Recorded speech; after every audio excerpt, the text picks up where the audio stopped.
Buckle up, because today we're diving deep into ancient military strategy Oh, yeah, we're going way back over 2,000 years. to explore a chapter from The Art of War by Master Taigong. Chapter 33, to be exact. And it's all about what's called the tiger strategy. So we're gonna learn how to fight like a tiger.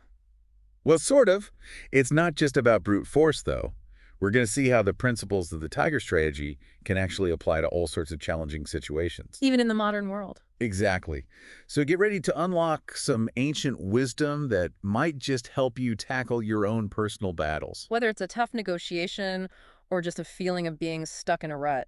Okay, so the scenario that Master Taigong presents in this chapter is pretty dire. Yeah, imagine you're a general leading an army. And you find yourself completely surrounded by the enemy. Supplies are running low, morale is plummeting. Your enemy is basically closing in like a python, slowly constricting its prey. Not a good situation to be in. Definitely not.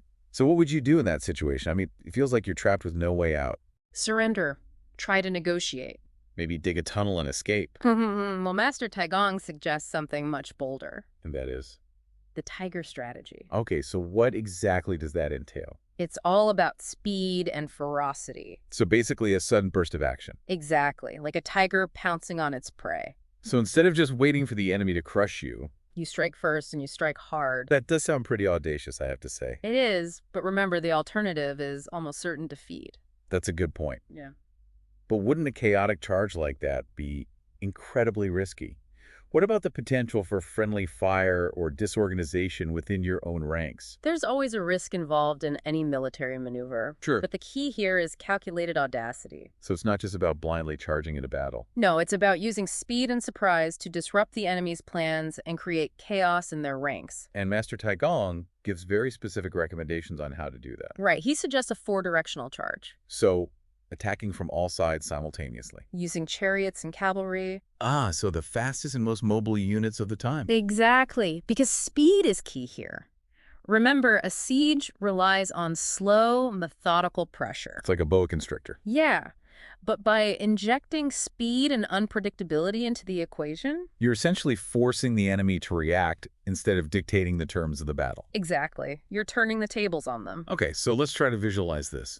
The surrounded army bursts out in this coordinated attack from all sides. Chariots thundering, cavalry sweeping in. I can only imagine the shock and confusion among the enemy ranks. It would be terrifying. But then what? They can't just keep charging forever, can they? You're right. The initial breakout is just the first step.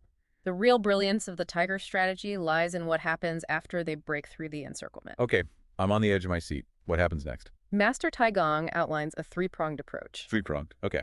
So the left and right wings of the army? The ones that just smash through the enemy lines? Yes, those wings, they move swiftly to their respective sides. Like flanking maneuvers. Exactly. But the key here is that they're maximizing speed and avoiding head-on clashes. So they're not trying to engage in a full-blown battle. No, their goal is to create a distraction to stretch the enemy's forces thin. Interesting. So they're intentionally avoiding a direct confrontation. Exactly. Which is kind of counterintuitive, right? It definitely goes against everything I thought I knew about warfare. But that's the genius of it. So what's happening in the center while all of this is going on? The central force advances and retreats in a dynamic fashion. So they're keeping the enemy guessing. Exactly. They're not letting the enemy settle into a comfortable defensive position. I see. So it's like a dance almost. Yes. A very dangerous dance. Hold on.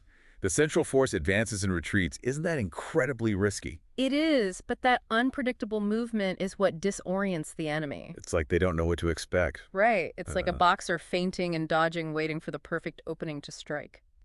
I'm starting to see how this all comes together. It's a carefully orchestrated combination of speed deception and psychological pressure. And it all starts with that initial burst of energy. The tiger pounce. Right, which is why it's called the tiger strategy. Exactly. So this has been an eye-opening deep dive into ancient military tactics. But the principles we've discussed today go far beyond the battlefield. You mean this stuff is actually relevant to our lives today? Absolutely. Think about any situation where you feel trapped or overwhelmed. A tough negotiation, maybe.